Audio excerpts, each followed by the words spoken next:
running fast through the night, every heart beating loud under floodlit sky bright. So to London stand strong, in the stands they belong. Voices echo like thunder, to the club they sing along. Up in Spurs we arise, eyes on the prize. Victory in sight with all our might. King's fire in his eyes, glory's what he seeks. With every goal he flies, rising to new peaks. From the lake to far and wide, with the pride of the fight. On this journey we'll ride, with our passion burning bright. Up in Spurs we arise, eyes on the prize. Victory in sight with all our might.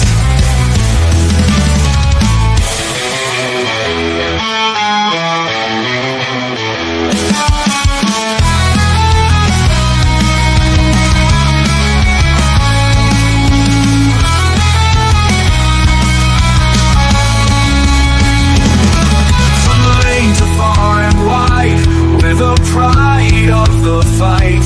On this journey we'll ride, with our passion burning bright. Up in Spurs we arise, eyes on the prize. Victory in sight with all our might. With all our might. With all our might.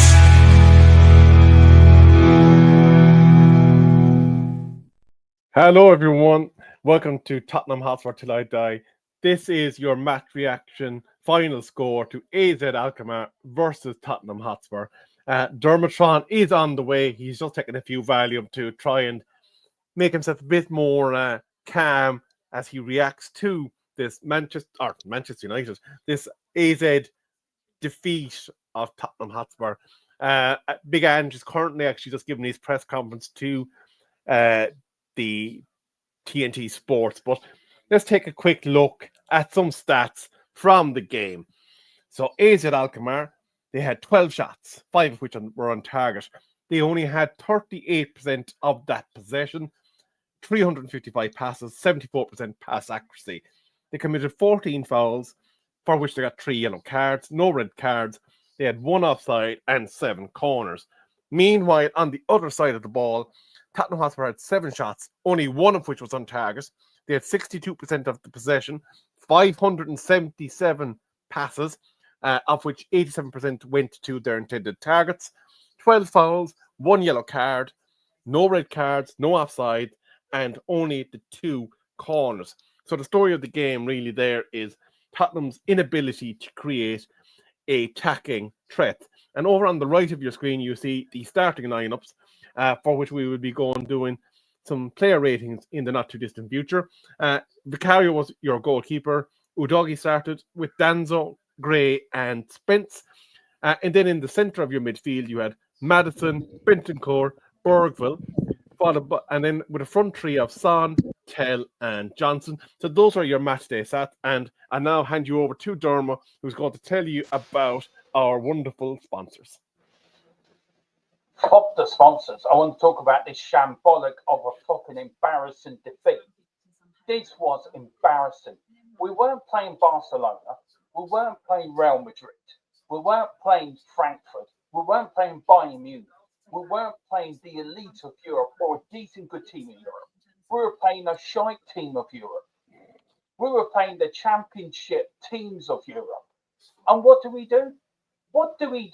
We go away and play like a bunch of fucking useless wankers and lose 1-0. Yeah, definitely a hard one to stomach, Dermot. But I think it's been the story of both our seasons, really, was just flattering to disappoint, really, for both our clubs. Is that better? Try again there now one more time. Is that better? You're still a slight bit echoey, but definitely better than the initial one. Okay, I'll plug it. Let's see if that works. Yeah, that was better. Whatever you done there. Is that better now? Bingo, bango, bongo. Away we go. Bingo.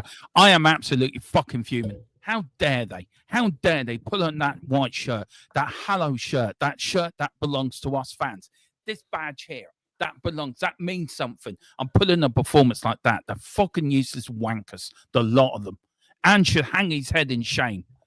He really should hang his head in shame. We weren't playing a decent European team. We were playing fucking AZ Alkmaar. Alkmaar are like a championship or a lower Premier League team, and we couldn't even beat these fucking muppets. We're supposed to be Tottenham Hotspur. We're supposed to be one of the favourites to win this competition. Like bullshit, we'll win it. We're going to lose and we'll go out very easily. I am absolutely fuming. Now, I don't normally come onto these shows and be angry as I am tonight. I am angry. I am really angry. Big up to Wayne. Wayne says, Wayne said it spot on. Disappointing, frustrating, infuriating, embarrassing, weak, gutless. Do you know what, Wayne? I could not put it better myself. And you could probably add the word consistent with that sentiment of feeling at this stage, the way things are going this season. But Dermot, can I ask you quickly, just looking at those statistics, one shot on target in the entire duration of 90 minutes, and that came into the 80s and it was kind of a speculative shot, even at that, that came in from out on the kind of edge of the pitch. Yeah. It's ridiculous. I mean, you look at the stats there. 7 shots in the whole 90 minutes. And what now, if you were playing a team like Bayern Munich or Real Madrid or a decent Italian side or a decent German side or a decent French side, you would expect them sort of stats away from home. But this is AZ Alkmaar. This is AZ Alkmaar. I don't think you can say it any more than that. I mean, you look at we passed them off the field. Our pass accuracy was 87%. Possession, we had more possession than they had, but they had more shots and more shots on target. Our front three and I just don't get it. I don't get why he played Bentancur. Now, I assume Bentancur played a holding role. And Madison played in that number 10 role, and Bergville in the number 8 role. Look, we're saying on Sunday we are going to do a tactical review of this game on Sunday. Me and Kev are going to do. Hopefully, Colin would join us as well. I think he is. Is he joining us? I think he might be joining us Saturday. We may do the tactical review Saturday, and we'll do something there. But I'm angry. I'm really angry. I don't know how to put this game into perspective. Tonight is embarrassing. Interestingly, we shouldn't be losing to this team. I'm sorry. We shouldn't be losing to this team. If this was Man United, and I know the troubles you've had this season, right?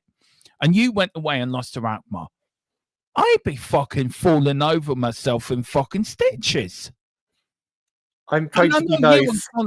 I know you and Colin both will be. I know you. And look, I can take the banter off the pair of you, to be fair here.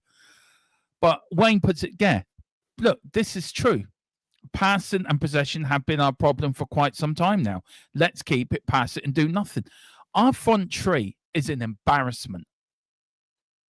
We need to fucking do something about it. Quick one for you. I can't remember his name, but our resident baldy Phil Mitchell-looking character, a younger Phil Mitchell, obviously, he told us at half-time that AZ Alkmaar had 9 shots. Now, at the end of the game, they only had added 3 more to that. Is that down to a change in the way Tottenham approached the game, or do you reckon the AZ just said, do you know what, now park the bus, let's not cough up a goal, and they didn't bother trying to attack? I think they parked the bus. I think they saw how we were playing and thought, these lads are not going to bother us. They're not going to do anything to us.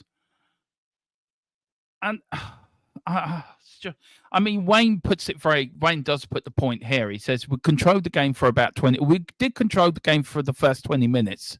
I think that was our best bit of the game, to be fair. We conceded that really ridiculous own goal by Bergville. And look, I'm not blaming Bergville. He tried to hook it away. It can happen to anyone. I don't think we need to start lumping onto these young 18, 19-year-old players. I just don't think Tell's good enough. I'm sorry. I think he's woeful tonight. I don't think he's good enough. And then after that, he's right. We stopped focusing and concentrating and handed the game to AZ. We just went. We threw away the game plan. And how many more times are we going to do this before the manager says, "Are these players not listening to Ange now in the dressing room? Are they saying, oh, we can't do this tactics, right, we won it down. Well, fuck it, we'll throw it now." That's the interesting thing of the whole I suppose crap storm that you're dealing with at the moment. I'm not like you're fairly kind of on tune with your ear to the ground with regards to people that are whispering into your ear. Yeah. And they're suggesting that purely isn't the case. So if it's not a case that they're downing tools, then you have to say, is it an ability issue or is it a tactical issue? And I think it's both. I think it's both, Kev. I think it is a tactical issue, and I think it is. I don't think it's a professional issue where the players can't do it, because we have seen them doing it. Look, we ripped Man City apart up at the Etihad. Not many teams have gone up to the Etihad and ripped them apart. True. I think it's a tactical issue. I do. I think it is a tactical issue. I think it is. I think Ange is out of his depth. And I love Ange. I love Ange to bits. I really want Ange to work. I want Ange to prove to everyone that I can do it. It's like I put that thing into our group chat, My Way. The song Frank Sinatra singing My Way. With all the shit Ange's been through this season, I really want him to win the Europa League. To do this to all the fans that wanted him out and all the pundits that keep criticizing him, and to say, look, this is what I can do. But he's tactically clueless tonight. We should not be losing to AZ Alkmaar. And the people like, Tequila said to me before Tequila had to retire due to his ill health, always said to me, Domo, he says, Ange's not good enough to manage our club. You got to look at his stats. You got to look at his the way he plays. And I always said to Tequila, look, Ange will get it right. Ange will be right. And I always got this Celtic thing hooking me in that he will get it right. I think Tequila was more on the money than I was. And I think he was more ahead of the curve than I was, because he could see it from without the Celtic glasses that I will wear with Ange Postecoglou. He's got a worse percentage ratio than Christian Gross, and Christian Gross was a joke of a manager under Alan Sugar. We can't keep going on like this. We're 13th in the league. We lost 1-0 to AZ Alkmaar. If you were a chairman, Kev, let me ask you a question then. You're Daniel Levy tonight. You're 13th in the league. You've lost away to a team really who you shouldn't be losing to. You know you got Bournemouth on Sunday. A tough game, by the way, because Bournemouth are playing well this season. Yep, agree. What do you do as chairman? And you know you got this potential takeover as well. Do you think, fuck it, I'll sack him and put Ryan Mason in for the rest of the season? Here's the Would thing, the players get tuned out of him, or what do you do? I don't think Ryan Mason turns it over. Like, at the end of the day, you're going to be playing 7 days' time for the last significant game of your season if you don't get the results. So I think at this stage, you're kind of forced to back him, stay with him, and the minute you go out of the Europa League, sack him. Yeah. Like, I don't think there's any other way about it at this point. I think you're kind of stuck on the roller coaster now. You're up, just waiting to go over the drop, and if he doesn't progress, he's gone. But I don't think there's an upside now to having Mason take charge of that second game. I mean, Wayne Bonner puts a very good point here. He says we were weak up front yet again. AZ didn't have to do anything in the second half because they knew we'd do nothing. We're no threat to them. So I want to talk specifically now about TEL. Now, Yeah. Brennan Johnson, I'm a big fan of Johnson. And look, I will always defend Brennan Johnson. I think he didn't have the great game tonight, and I'll be honest with that. But he's there. Sonny, I think you made the comment in the watch along that he's not the player he was. Let's face it, he's not. So if Bayern Munich can call in the summer, do you sell him? That's probably a conversation for another pre-record that we might do, Kev. We might go through the team actually during the international break and maybe do buy, sell on what do we do what do we do in the summer? We'll go through the squad and we do keep, sell, buy, keep, sell, or loan like. I mean, have you got anything from the press conference? Have anything come up from that? I don't have anything from the press conference, but what I do have is a kind of a summation of the game. So after 34 minutes, Spurs had a dangerous free kick from there. That's not the. No. To sum up the first half, after 34 minutes, Spurs had a dangerous free kick. From there, Madison attempted to play a 1-2 with Sonny, but the skipper's layoff went behind Madison, which they called comedic. So straight out the gate, you had a botched set play, which is not a good look. That's something that you're supposed to have nearly muscle memory on.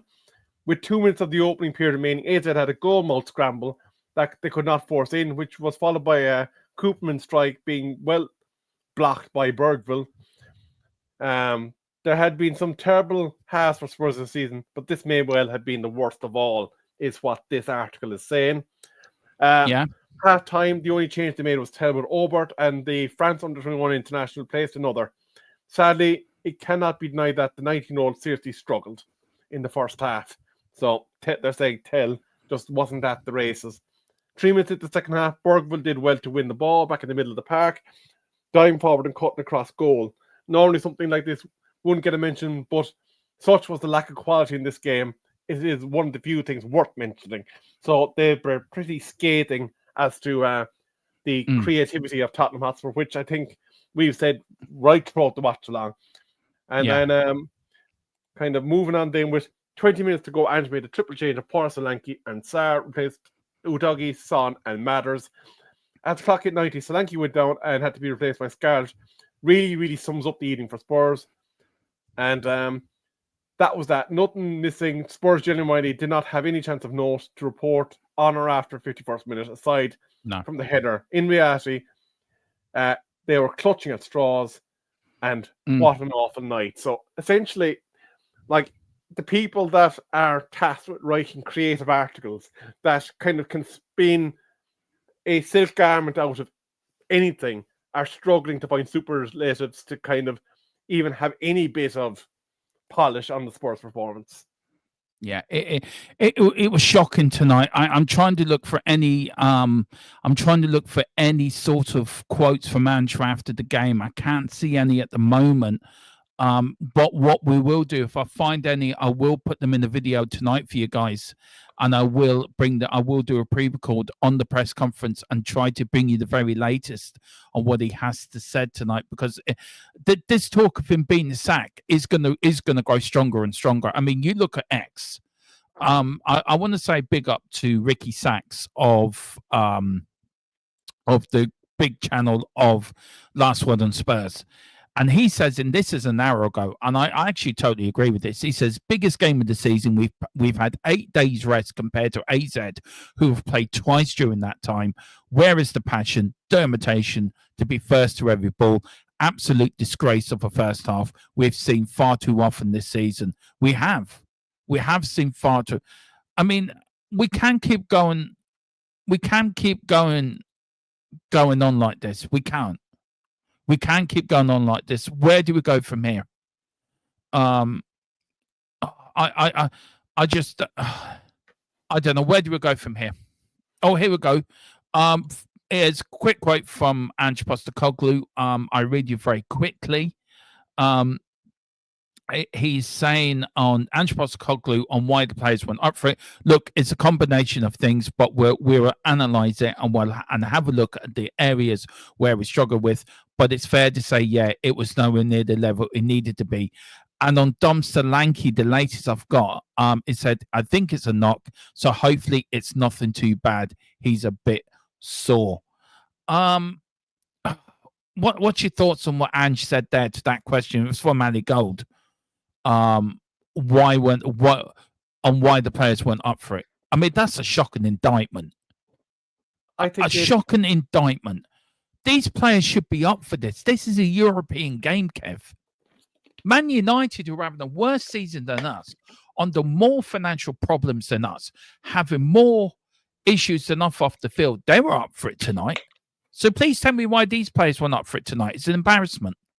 I think that statement from Ange needs to be dissected further. It states to me that there's been a lack of ownership taken for what was an absolute scud of a performance. Whether it's the captain of your club when he does his interview saying that we as players flailed the manager, or whether it's the manager saying that tactically I got it wrong. Someone needs to take ownership for that absolute crud fest. One shot, uno, in 90 minutes against probably a B-rank Europa League team is not good enough. No, it's not good enough. Manchester United played a Real Sociedad that, let's face it, aren't having their best season out in Spain, but there's a big difference between Sociedad and Alkmaar. And we found a way to get a result, and we seem to cause them a bit of problems. But I've watched now 2 full games with you, Dermot, on this particular channel, and I still think I'm on one hand for decent chances. Yeah. We just create fuck all. And tonight is an embarrassment. Big up to Wayne. He said, Tell's a good player, but like Son, he's not the main striker. He needs a wide player to cut in. Yeah, he is more of a wide player than a striker. Big up to Ron Tyler as well. Big up, Ron. I haven't seen you for a while, but big up, Ron. He says, we had a week's rest. We should have... Yeah, this is the point. We had 8 days, Kev, between the last game and this game. AZ have played 2 games in between that. We've had a week's rest. We should have had won this game, lose our home game. Ange needs to go. No more excuses. Do you know what? I think I'm getting to that way now, that I think a change has to happen. I don't want it to happen, but I think I'm going to have to realize that I'm beating a drum that I'm beating alone at the moment. And then Wayne says, please tell of Solanke. He'll show. Yeah, I think that's a good shout. Maybe during the international break, me, Coleman, and Kev may do a tactical show, and maybe try to change. Maybe try to do a formation that suits everyone. Maybe that could be a show we're doing. Don't worry, me and Kev are going to cover the Irish games as well during the international break on Big Up as well. So do join us for that. Look, key stats here. Do you want to read through? This is now why this game is so embarrassing for us tonight. I am angry. I am so angry. So these are the stats from the previous show yesterday, but I'm going to adjust them now and after today's game. So AZ Alkmaar have now won 7 of their last 9 games across all competitions. They have won 11 of their last 12 games at home in all competitions. They have now won only their 3rd of 20 meetings against English clubs. So Spurs are now only the 3rd team to provide them with a victory. Tottenham have now won only 3 of their last 5 games across all competitions, which is not bad in fairness. 3 out of 5 is decent. And Tottenham have won 7 of their last 12 now against Dutch sides in major European competition. But I think the tail of the tape and the item that's going to be causing many headlines is Ange's tactics and the fact that there's absolutely 0 attacking threat in that Tottenham Hotspur squad. 1 attack today, and let's be fair about it. Son was even rested against Manchester City. Against City. That game now looks even more pathetic. Even more pathetic now than I mean, look at I found this stat here. We had our first shot on target on the 87th minute. I mean, it is absolutely. It makes your head explode. Look, guys, we're going to leave it there. Me and Kev are off to do a quick pre-record of our playing ratings. That will be out tonight or tomorrow morning. We may actually talk a little bit about the game, give our initial thoughts on Ange Postecoglou at the beginning or the end of it. Or we may do a quick video if we've got enough time tonight, Kev, to do a very quick one before 9 o'clock. Because I know you have to be off at 9. So we may get two. You may get two out, guys. You may get two out of us tonight. I think as well. I think we're trying to, if we can, cover the press conference as well. We might go over a bit of that as well. Maybe do that within the player ratings one as well, Kev. So we'll probably put two shows into one pre-record. That will be out either later tonight or first thing in the morning for you guys. It will be members first, and then after that, it will go out to non-members after. So, guys, we've got a few comments coming in, Kev, before we finish off. Shamu says, done with this Uses team and Uses coach. I am so done. Ange would be better off on the home and away set than, well, look, he is our manager. We've got to back him. Like, I got into an argument last night with the Tottenham fan who said he will not watch Spurs again this season, doesn't care, won't back the team to win. I never back my team to lose. I can't do that. I'm a Spurs man through and through. I'm sure Kev is the same with Man United, and I know me and Kev are the same with Ireland. We never back our national side to lose. But Kev, tonight was an embarrassment. We're going to quickly go and do the other video for you guys, but where can people find you, sir? Apart from here on THFC Till I Die. Stop plugging this other Tottenham channel. It's THFC Till I Die. You will find them here, but where else can they find you, sir? Well, up here is a thing called Match Day Magic, which will be utilizing a lot more in the not too distant future. So scan that wee QR code, get yourself over there, and join the fun, because there's plenty of content coming your way over the course of the rest of this season and the summer. You'll find me at Kerry_Rebel, on the Twitter machine, for those of you that want to maybe even ask indulgences from the Dermatron to see if you can come on and talk all things Spurs. You never know, he might let you if you grease his palms enough. He might let you. But, of course, I do want to mention our resident actor, Micheál McGoonfrig O'Connor, star of Two Men and a Lass. It's always difficult in Europe, and ought to be a winner of a trophy. He did the voiceover for our wonderful VPN sponsors, which you saw at the halftime show. I'm going to put it on very quickly now, actually, Durandov. So, do you want to introduce them? So now what we have here now is certainly got a simple boy in by the name of Colm McPhail O'Connor, who will be telling you about the VPN software that will revolutionize your viewing experience. So until then, we'll see you again now. Yeah. By the way, Colm, if you're watching, I have bought it today and I will be coming off your VPN. So anyway, here it is, and then we will be ending off. Come on, you Spurs. Please win a game. No. Let me talk to you. A little reference there. But I'm going to stop messing about. I'm going to talk to you about private internet access, the best VPN in the land.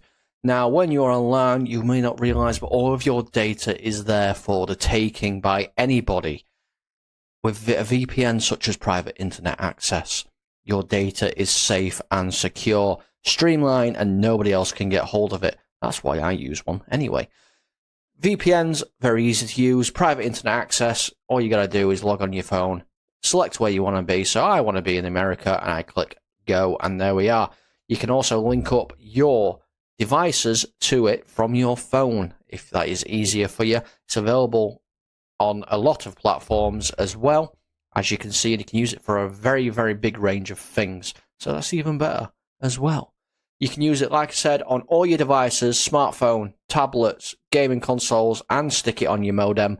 And it's unlimited devices. One equals all. It's available all across the world, and it works perfectly. What they do is they mask your IP address, so pesky 3 o'clock kickoffs aren't an issue anymore, and they're independently audited, so there's no logs, 30 million customers, and 4.5-star Trustpilot rated excellent review. Private internet access. Get yours now. Go, that's Colin. Just want to say a big hello as we finish off. Big up to John Fitzpatrick, Ange out, Levy out. Big up to Leo Starman Recordings, Coys. Big up Leo who doing well. And Shamu says, I don't blame him. But listen, guys, we are off to do this pre-record now because I haven't got Kev for very much longer, so I want to get it done out of the way. It will be out late tonight or first thing in the morning. What day is it tomorrow? It's Friday tomorrow, isn't it? Thank Crunchy. Yeah. Well, anyway, I'm back tomorrow night with a rant. So join me then, and you will see us then as we build up to the game on Sunday. But guys, whatever you do, watch out for a new video coming out tonight. Tomorrow there will be a stream coming out covering Angie's press conference from last night as well. We might put that into the video we're doing, but I will do more of an in-depth look at the game and the press conference tomorrow. Saturday, we'll be covering Angie's press conference and all the build-up for the Bournemouth game. Sunday, you've got me and Rebel, hopefully, for the Bournemouth game, for the Bournemouth stuff. And then we're going on Sunday night on the Big Up to do a tactical review. And then on Monday, we'll be on Big Up again. And then Tuesday, we're back on YouTube. So, guys, do hit the QR code for Matchday Magic. We're enough to do the player rating pre-record. Thank you all for watching. An embarrassing night for Tottenham, an embarrassing night for our mighty club.